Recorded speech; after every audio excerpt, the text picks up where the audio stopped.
चाप तो बहुत प्रकार रोचे कम उपरे भी रोचे मो उपरे भी रोचे एबे भी जो विपद थिला ए विपद कोडना कोडी टळिनी किंतु मो जहा भी हो सेथि पई मो सहीबा को रेडी अछि किंतु मते न्याय दरकार मो प्रति जो अन्याय अत्याचार हेछि मते तार न्याय जो पर्यंत न मिलछि से पर्यंत मो एठी आमरण अनशन रे ही बसिबी दाबी मोर अछि जो बीडीओ आईआईसी अछंती महाकालपड़ा बीडीओ रविनारायण आचार्य महाकालपड़ा बीडीओ तो नुह से तहसीलदार थिले वर्तमान चार्ज रे अछंती आ जे आईआईसी अछंती मानस मल्लिक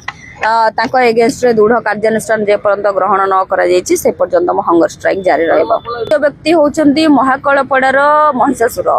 जे महाकालपड़ार विधायक अछंती